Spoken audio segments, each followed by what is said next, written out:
Hello, welcome to the Jurassic Coast. We're here in Sidmouth for the start of Stage 6, the Queen stage of this year's tour, which finishes on Haytor on Dartmoor. It's going to be a tough one. The weather's not doing my hair any favours and certainly won't please the riders either, especially a certain Kiwi whose legs are sure to be smarting after yesterday's efforts.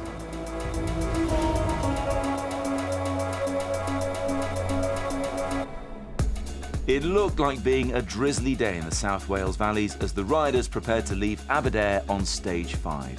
When they did roll out though, the weather was getting better. The chocolate box of a stage would end up bathed in sunlight as the race made its way through some of the prettiest British countryside. Heading towards the border, a decent five-man break formed.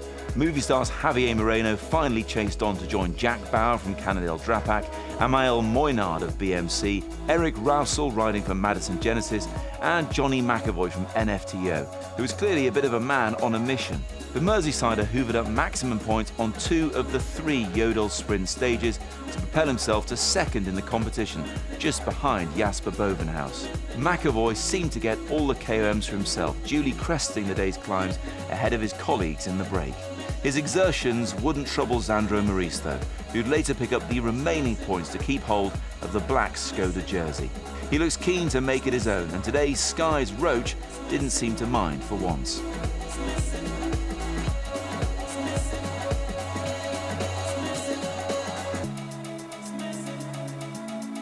With the break now 4 minutes away, the 2 Lotto teams, Soudal and NL Jumbo, took a chance they'd bring them back.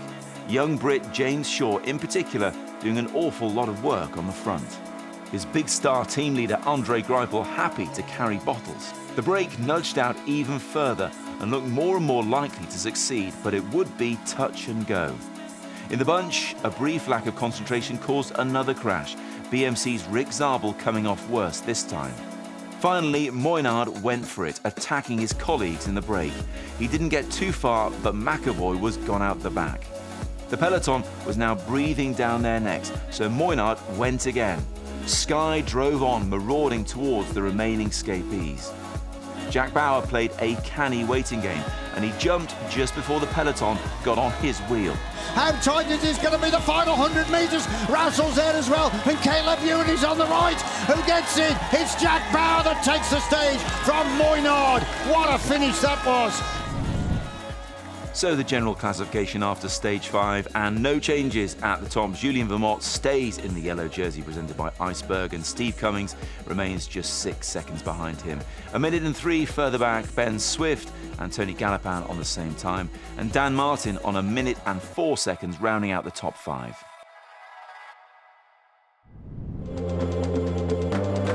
Now let's hear from the animators in the race.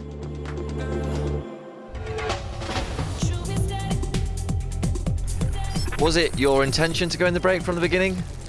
Yeah, the team, Madison Genesis, wanted someone up the road all day yesterday, so if it wasn't me, it was going to be one of the other riders. We were fighting hard for that from the start, so it was good to get someone up there and to hold off to the end was fantastic. How is the race here for you so far? Yeah, it's pretty tough, you know. I think every year it gets harder and harder. I don't know if that's to do with my age or what, but no, it's a very solid race, and I think it's going to be a tough one today for sure. How does it feel though with someone like Andre Greipel going back for bottles for you? Yeah, what do you say to the fastest guy in the world when he hands you a bottle, you know? So it is a bit different, but it just shows how much of a team player he is and how much of an all-round rider he is. You know, he was on the front yesterday pulling for Jens. He knows that if he gives effort to them, they'll give it back to him, and that's, I think, a massive part of it is sharing the work. And I guess you were probably not that old to be able to remember him winning while you maybe a junior sitting on the couch watching the Tour de France. It wasn't many years ago. I was running around Stoke-on-Trent asking Andre to sign something for me. So to go from asking for signatures to now being on the team with him, it's a long way. It's strange. It is strange. We're in a really good position. We have two of us in the top 5. Obviously, I'm there to control, and Julian's got a fair advantage in the GC at the moment. So it's just Steve obviously close. So yeah, it's been really good to work with Dimension Data the last few days to control the race. But obviously now I think the race will be decided. So it's between today and tomorrow morning.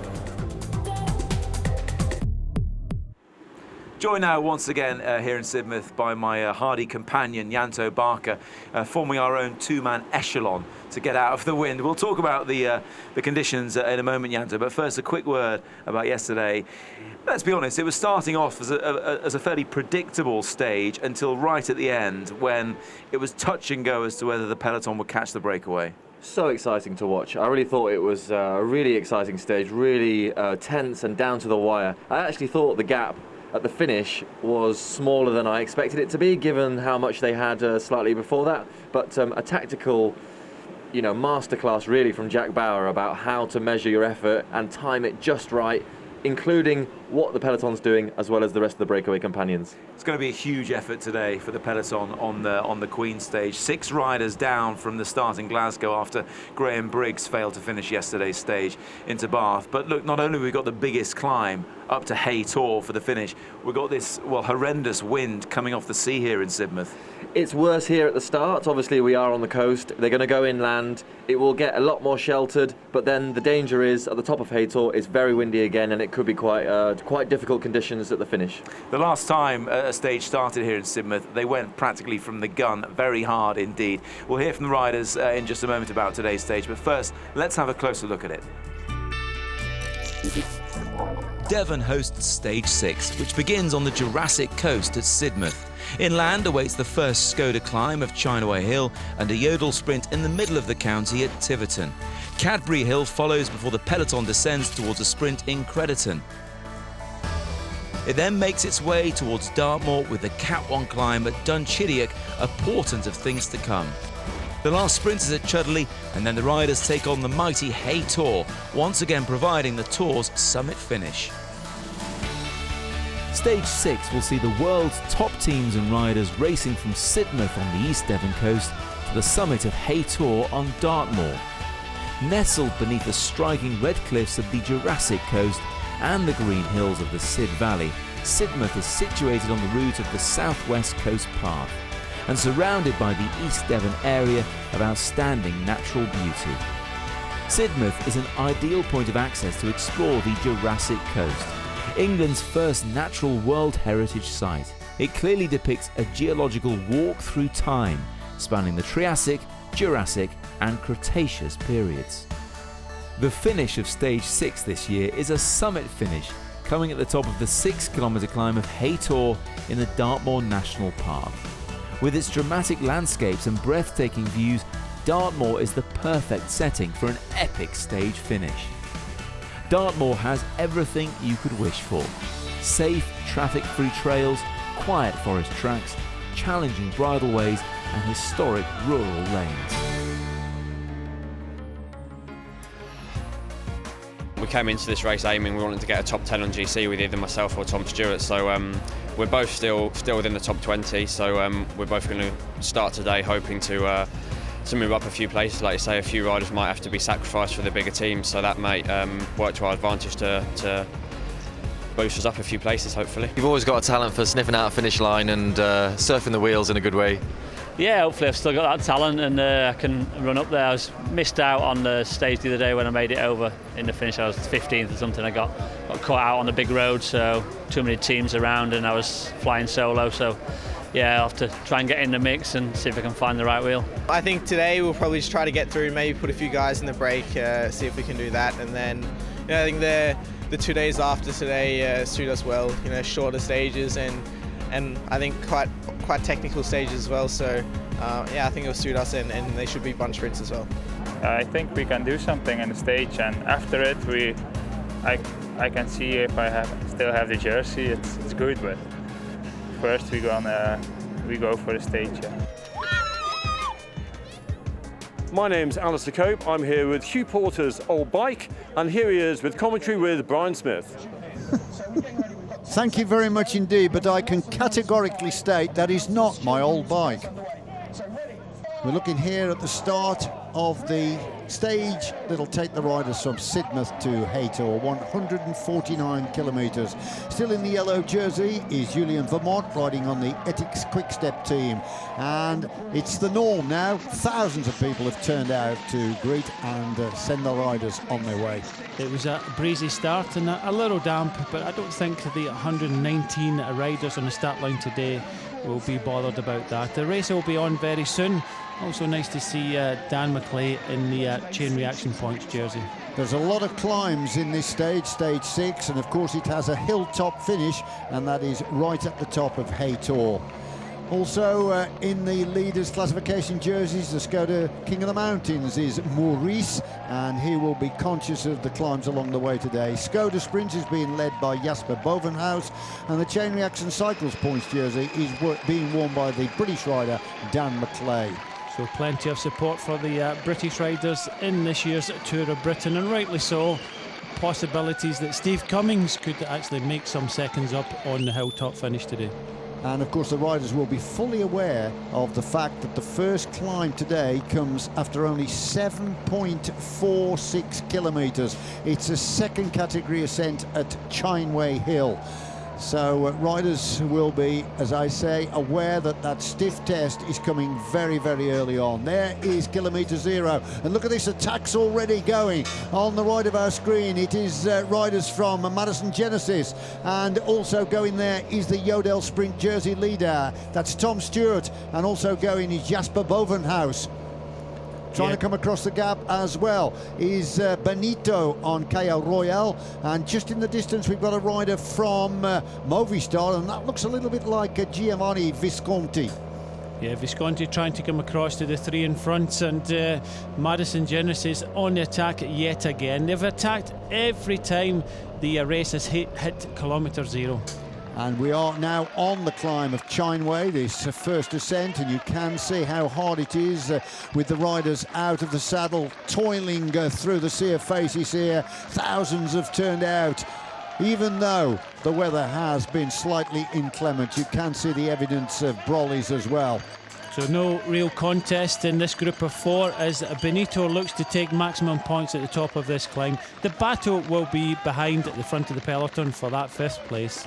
So Benito cresting the hill in first position here. Tom Stewart pedalling through second, Bovenhuis third, and Visconti in 4th spot.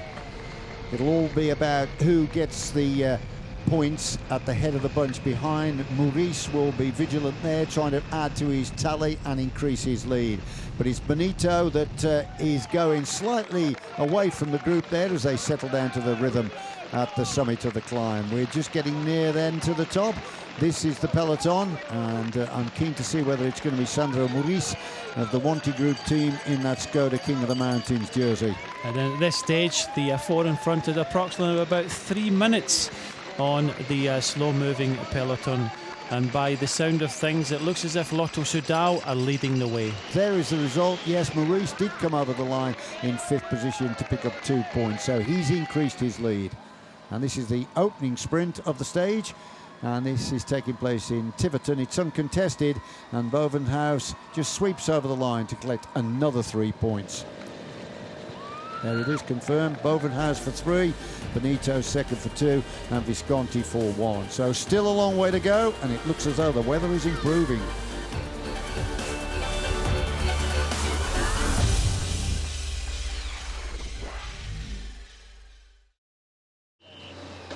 You're looking at the leading 4 riders now, who are well ahead of the peloton, and they're approaching the second climb of the day at Cadbury Hill.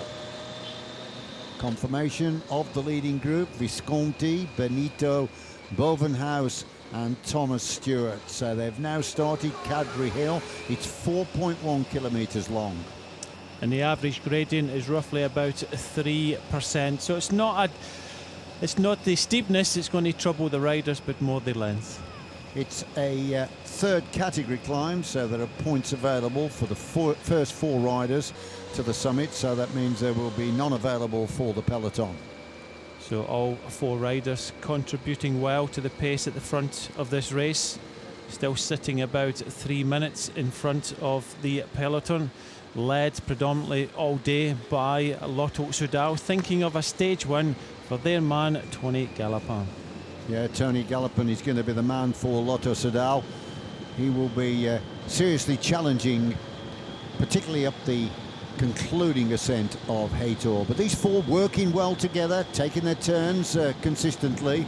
And I must admit, Visconti on the Movistar team, who is a man that's won a couple of stages in the Giro before, he has been very, very eager to get on with this. So Bovenhaus at the front for An Post. He's already taken the first sprint at Tiverton, trying to stay away for the next sprint after Cadbury Hill. And this is the peloton being led by the Lotto Soudal rider, the rangy Marcel Seberg. And just behind his teammate De Bust.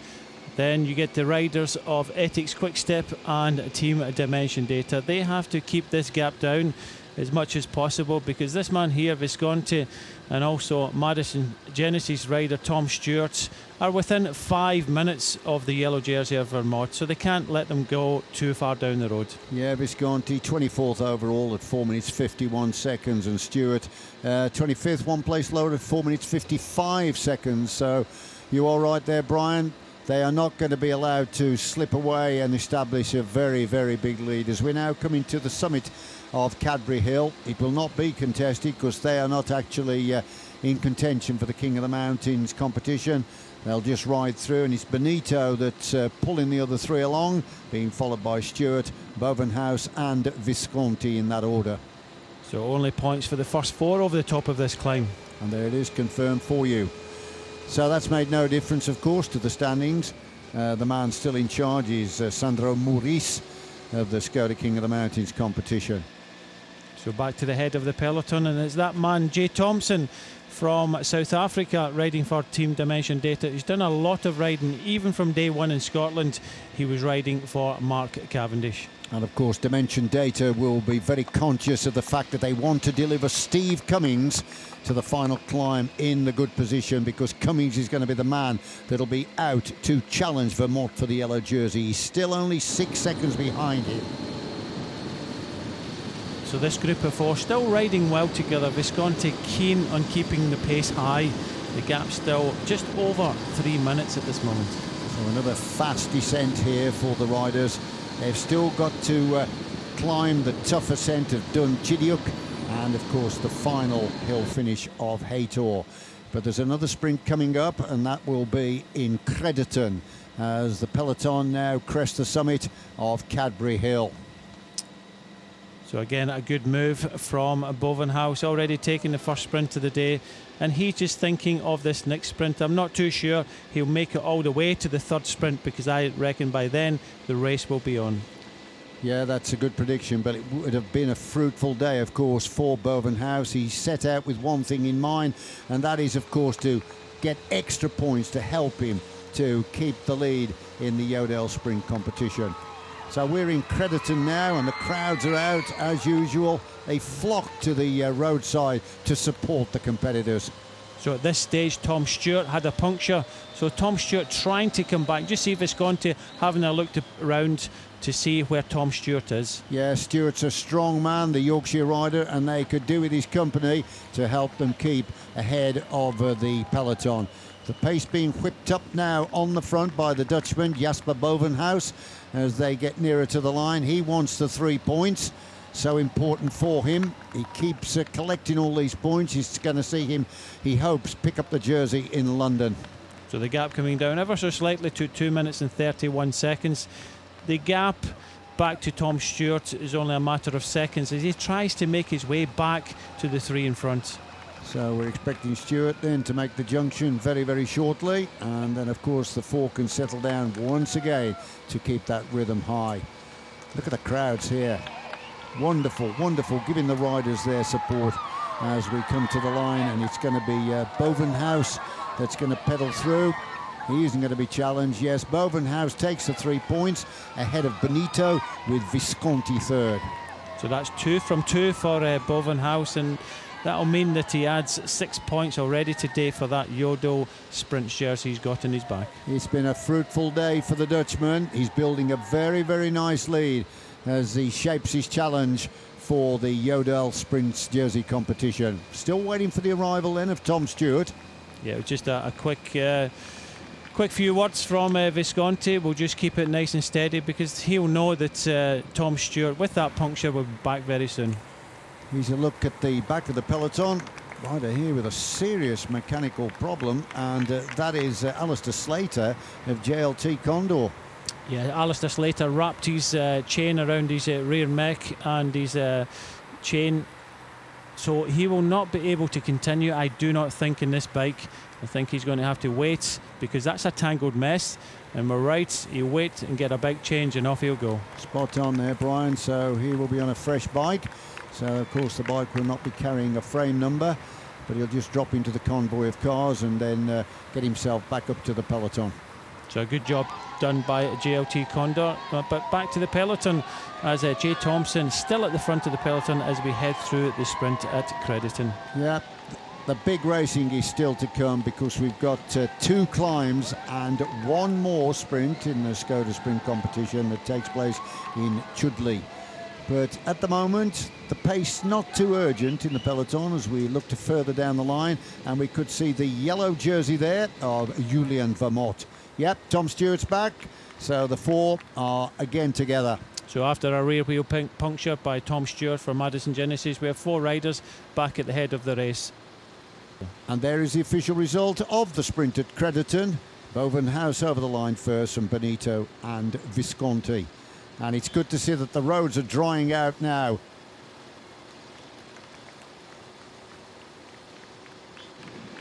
Well, looking at the yellow jersey there, Julian Vermont, I'm just wondering what's going through his mind now. He knows that the 2 big climbs are still to come at Dun Chidiuk and, of course, the final ascent of Haytor.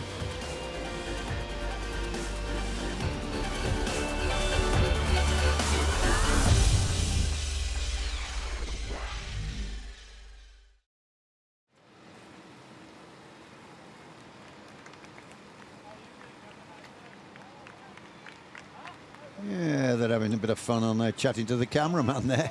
He was in good form this morning, Blythe. He said to me, it's only a short stage today, because we were in the same hotel. I said, yeah, a mere dash for you.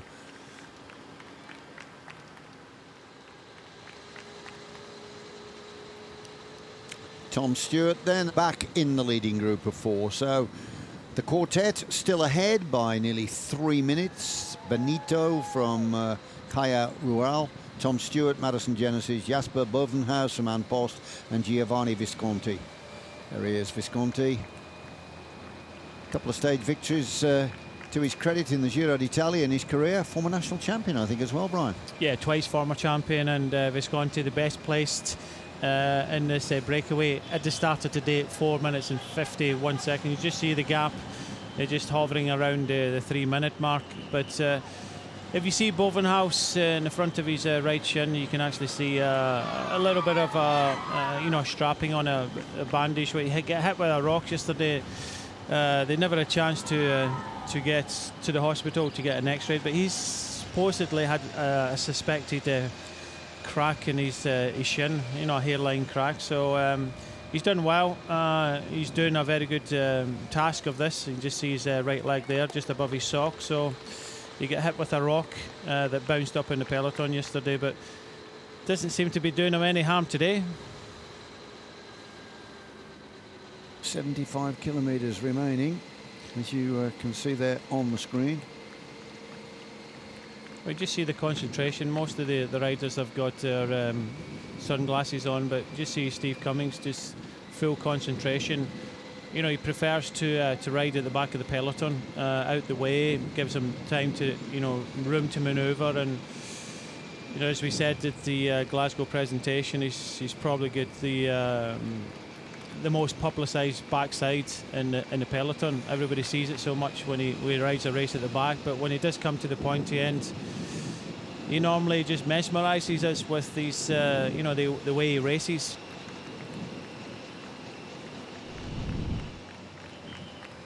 What Ethics I think will want to do is try and isolate Steve Cummings, maybe in the penultimate climb. And then once they isolate them, then they have an option of trying, Diane Martin and Vermont. So I think Steve Cummings will be up the challenge. If he is isolated, then Ethics will then try the double card of trying to get Dan Martin or Vermont away and try and get some seconds, because they know Vermont knows he needs some seconds before tomorrow, and so does Dan Martin. That is really a textbook overview, because I agree with everything you say, but I can't see them getting away from Cummings. Neither can I. It's the Tour of Britain, and he's finished second twice, and he wants to win it, and that's right. It's important for the sponsor as well. But that's what the textbook says. That's what they have to try and do. Yeah, and that's what we could expect to see, I would think. Mark Renshaw just coming up as well on the extreme right, you can see. The man that always looks after Cav wherever we are, and we've just caught our first glimpse of Ian Stannard a little bit further back as well. So 3 minutes the advantage for the 4 leaders, 67.8 kilometres to go. So Bovenhouse, he rode as a trainee for Cannondale last year, but they never signed him up. And obviously went to An Post, but we'll see how he develops, because he's still only young at 25.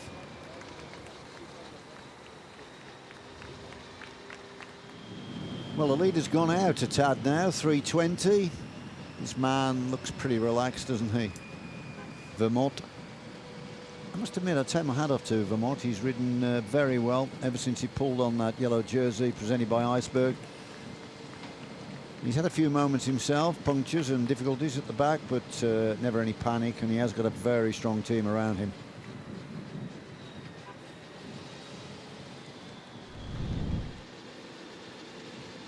Seaberg on the front.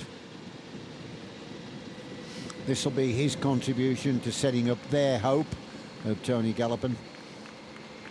He's got good form, hasn't he, the Frenchman?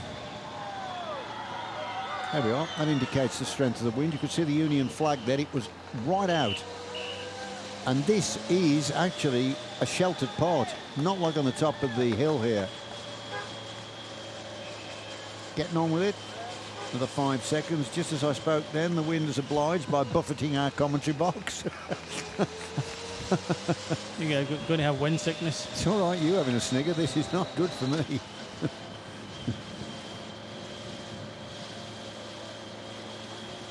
More bottles being taken. See, the roads are wet there, Brian. You've got to be vigilant at all times, because if you go around one of those greasy corners, particularly on the white line in the middle, they are very, very slippy indeed. Worst conditions you can have when it's patchy like that. You see, look, just feathering the brakes there a little bit as he went round. Lay the bike over too far, they hit one of those wet patches and you're down. As you see the road there, you can see there are dry and wet patches all along here as we've had showers. And looks like there's a problem here then for Bovenhouse. We've been speculating on whether or not he could stay with the group over the penultimate climb and pick up more points on the last sprint, but that's not going to be the case. Looks as though his legs are beginning to give out here. Bovenhouse is the first casualty from the leading group. Yeah, they were asked some questions there by Lotto Soudal at the front of the peloton, and they really need to keep the pressure on. And unfortunately, by keeping the pressure on, it means that Bovenhouse, courtesy of these efforts already in this stage, he's already won maximum points in the first 2 sprints of the day, is starting to suffer in the breakaway, and I don't think he'll make his way back. And his sports director will know this, and he'll just tell him, look, there's no point killing yourself now, just come back to the peloton and save it for another day, because he's within touch and distance of taking away one of the minor competitions in this year's Tour of Britain. De Bucherer and Van Poppel combining well together. Many of the riders that have already ridden at the front of the peloton have now gone back into the peloton. Some of the riders have been dropped. Bovenhouse, who won the first 2 sprints, is already dropped. So you can see a lot of the GC teams starting to come up to the front of the peloton. On the far side, you can see the black jerseys with the red helmets of Giant Alpecin. They're looking after Tom Dumoulin, who's pretty much been really quiet over the last few days. We saw him getting involved in stage 2. Since then, we've saw nothing of him. So, he's been keeping his powder dry. But the whole team, or what's left of the whole team of Lotto Soudal towards the front. Still going, isn't he, on the front, Van Poppel? This is a massive, massive turn. all crouching down, you can see, as they grit their teeth to maintain the tempo. There's a good vantage point. Perfect viewing position.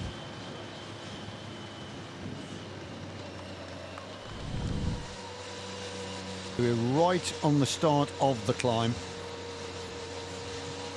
So Donchidiuk is where we've arrived at, and the climb is going to unfurl in front of them now. Kilometre Skoda, King of the Mountains, number 3 today, and look at it in front, really ramping up. And still Van Poppel continues now, surrendering the lead to Debussy.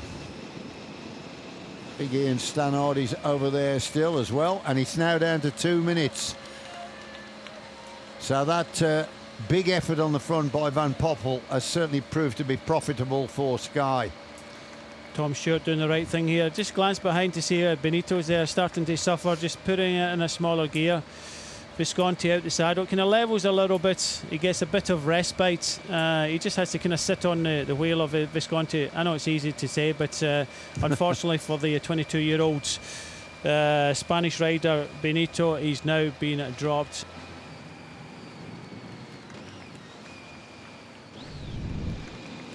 Jack Bauer coming up to help his teammate. He finished 15th in this stage when it last finished up here. Still Greipel getting involved, as we say. Benito making his way back. Yeah, Benito clawing his way back to the 2, and Tom Stewart now giving Visconti a hand. That underlines the class and strength of Tom Stewart. He's still in there with equal strength to Visconti, and a massive effort by Benito, as you say, has brought him right back into contention.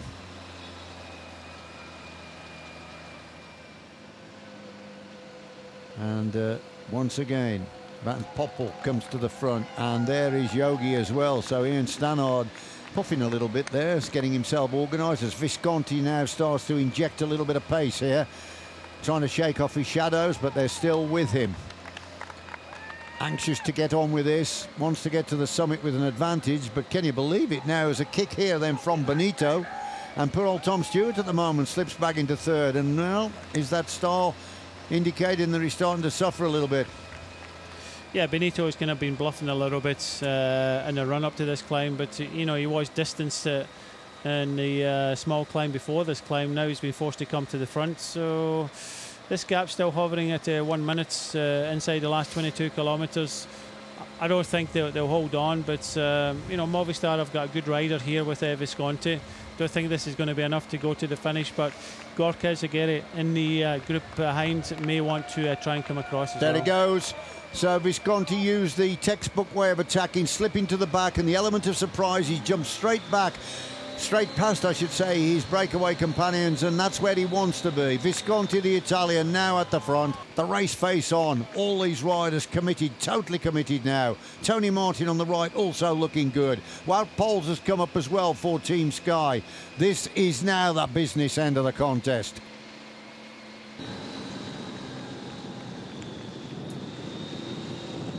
These are the 2 riders that have been distanced by Visconti. Benito just ahead of Tom Stewart.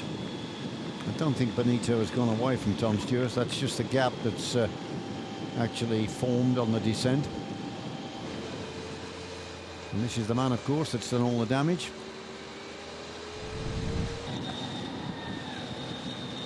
Visconti, he's going to take some consolation here and take a 3-second bonus in the sprint in Chudley. Looking into the distance, you can see Greipel is still on the front of the peloton, pulling it along to bridge to these 2. So nice shake of the hand between Benito and Tom Stewart there. Job well done.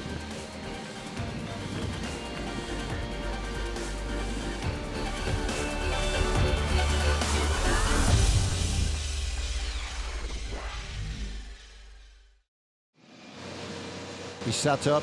Visconti has sat up. He knows he just cannot keep at bay the challenge from behind. Sky lined out in team pursuit or team time trial formation. 1v5, it's a no-brainer.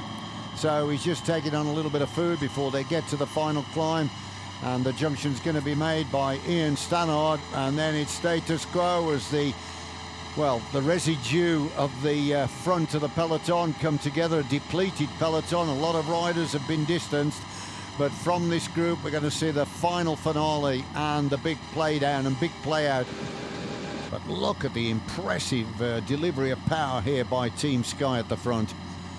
They are really fanning the flames, whipping up the tempo. This is going to stop anybody trying to get clear before the foot slopes of the climb. Now then, let's have a look at the Strava overview of today's final climb to the finish. It's a first category climb, and it comes at the finish of today's stage, 5.7 kilometres in length, 6% average gradient with an elevation difference of 348 metres. So it's Bardiani then making a move here pretty early on the climb, but obviously full of riding and feeling confident, this rider from Bardiani. This looks like it's Zardini. He was the stage winner in up the tumble. Yep. Took the yellow jersey. Rowan Dennis comes up towards the front, but looking at the history of this stage, I think you really have to wait until the final kilometre. You can go too early and blow a little bit, but Rowan Dennis doing what he did in the struggle, going at the bottom of the climb. Zardini doesn't have the legs this year. Tony Martin at the front, setting a good tempo and just allowing Rowan Dennis to go metre by metre down the road. And let's not forget that it was Dennis that put in that supreme effort as they got near to the summit of the struggle when we were in the Lake District. He got swept up by Cummings and Vermont a little bit later on, but it was still a very impressive display of power, speed and strength. Former holder of the world hour record you're looking at here, Rowan Dennis. It's an early strike on 4.2 kilometres, but he's obviously got the good legs and he feels he can do it. I think this finish you have to remain patient a little bit. I think Dan Martin paid for it. Looks like one of the giant Alpecin riders trying to come across here. Is this Tom Dumoulin? So a lot of riders starting to hit out very early. I know it's only just over 4 kilometres to the summit finish, but this climb, once it opens up, especially the steep part towards the top, can bite. Walt Poles now a reaction from Team Sky. Certainly finding a good rhythm there, spinning that gear very, very well, but he's going to get company now. Here he comes, and from Sky we've got Wout Poles coming across. So the leading four, Dennis at the front for BMC, Dumoulin for Giant Alpecin, Poles of Team Sky, and Gorka Izagiri of Movistar. So 4 riders now leading the way, and I can only think that Dennis and Dumoulin have to hit out early because they are over 1 minute down on the yellow jersey. So Izagiri now the man that's joined the other 3. Yeah, yellow jersey's in trouble. The yellow jersey's in trouble, and there's still 3 kilometres to go to the top. This is dangerous for him. Dumoulin is lying 8th in the race at 1:12, so it looks very much as though the yellow jersey is going to move away. But Steve Cummings is on the attack now. Tony Gallopin trying to follow with 2014 winner Cannondale rider just behind. Well, looks very much then that the yellow jersey has gone. Julian Vermont, can he come back from this? No, I don't think he can. We just saw the shot of him. He's on his own. He's been distanced. He just has not got the legs. Ahead of the race, he's been led by Dumoulin, and it's Dumoulin going very strong indeed, along with Wout Poles and also the BMC rider. So the situation now is we have got Walt Poles. He's only thinking of the stage, but because of the situation of the general classification, Tom Dumoulin and Rowan Dennis are looking at each other, they're bouncing off each other because they've already put very difficult efforts in, and there's still a bit to go, and the steep part of the climb is still to come. Yeah, and now it's Wout Poles that's going away. So Poles of Team Sky has leapt clear with 1.4 kilometres to go. He fancies the stage victory, and Tom Dumoulin a little bit further back, he's been forced to chase. Cummings determined then to make this his day and get the yellow jersey, and then of course tomorrow with the time trial, of which he is superb at. But it's Wout Poels at the moment still leading. So 600 metres to go, and you can just look behind. Wout Poels is looking to see who is trying to come across. Steve Cummings is there, and Steve Cummings just has to think, I just have to keep the tempo as hard as possible. Don't think about any stage places or anything like that, because he's riding into this yellow jersey. Look at the reception being given here then to the race leader, Wout Poels of Sky, as he enters the concluding stages to the summit. 300 metres to go. Poels looking back anxiously, but he spins that gear majestically, and he's getting himself ready then to claim this stage at the top. Well, he's he's had a hard day. He's trying to hang on here. He's not got a lot of metres between himself and Tom Dumoulin and Dennis. Dylan van Baarle starting to make an effort now. I do think he just has enough to hang on for the stage win, but it does look as if Steve Cummings will be pulling on that yellow jersey. So here comes Poels then for the victory. Tom Dumoulin is there, and Dennis is also in the shake-up, but it's going to be Wout Poels that's going to take this. The line can't come quick enough. He's got this within his grasp now. There it is, the summit. Poels then inside the concluding 100 metres to take this stage at the summit of Haytor. Here he comes then. It's going to be Wout Poels that takes it from Rowan Dennis of BMC. The Australian coming over for second. Tom Dumoulin is going to come in third. That's how they cross the line, the first three. Cannondale providing us with the fourth finisher. Cummings comes through. That's the man that we were waiting for, and that means that Cummings is now going to be in the yellow jersey. So they've had a good day, Sky, as we can just look at the images here of Wout Poels coming up to the line. So there's the result of the stage. Victory for Wout Poels riding for Sky. Second, Rowan Dennis. Third, Tom Dumoulin. Great riding by those three. Dylan van Baarle, former winner of the Tour, coming in fourth position. So a great victory for Wout Poels, a 28-year-old Dutchman who ploughed his way clear of the leading group in the final kilometre to win at the summit of Haytor. His second hilltop finish after winning at Hartside last year. Yeah, in the last half part, we took the control a little bit, and we wanted to close the gap to go for the stage victory with me. And Yogi and Danny did a really good job. So I was really happy with that.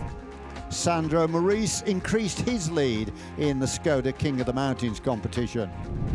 Jasper Bovenhuis riding for Ann Post clinched 2 sprints on the stage to continue his advantage in the Yodel Sprint competition. The Chain Reaction Cycles points jersey was retained by Dan McClay of the Great Britain team. A stellar performance up the climb of Haytor by Steve Cummings moves him into the yellow jersey, and we can confirm the overall standings with Steve Cummings in the yellow jersey with a healthy advantage with 2 days to go. Deservedly, that was the Queen stage of this year's Tour of Britain. What a shakedown at the end. And, well, we don't think he's done enough hard work for the day, so we've kept Steve Cummings here a little bit longer in the wind. Steve, how are you feeling after today's efforts? Yeah, I feel good. I'm delighted to take the jersey, and it was pretty painful. It has been all week, but yeah, it's worth it to get the jersey. Some big beasts there at the end. Dumoulin, Rowan Dennis, Wout Poels, of course, getting the win. Yeah, world-class riders on a really difficult finish and a difficult week. Technical, windy, rainy. It's a nervous race. You always have to be switched on. It makes it really exciting for the public, but it's a nightmare to ride, I tell you. You had your pain face on as you came over the line. You are 49 seconds ahead of Tom Dumoulin. Rowan Dennis another couple of seconds back. Do you think that's enough going into tomorrow's time trial in Bristol? I don't know. I don't really want to speculate about that. I'll just go and do my effort and concentrate on my effort. And they're like the best time trialists in the world at the moment, barring Cancellara. So it's a tough ask, but I'll give it everything. Janto, I know you're impressed by Visconti animating the race almost to the end. He tried very hard there, but also Danny van Poppel doing huge turns for his Sky teammates. I did want to point him out because he had been obviously designated team sprinter or one of on this race, but was pulling massive turns and doing a huge job to set that up for Team Sky, who took the victory in the end. Okay, Janto, Steve, thank you both very much indeed. Just look at that scene, Steve. That's all yours now. You own that once you're in the yellow jersey. Oh, beautiful. Better keep hold of it. Thank you very much indeed. Thanks for your company as well. We'll be live in Bristol 2 o'clock tomorrow for the Circuit Race. We'll have highlights of how Steve and the others get on in the time trial. Thanks for your company. We'll see you for stage 7. Bye-bye.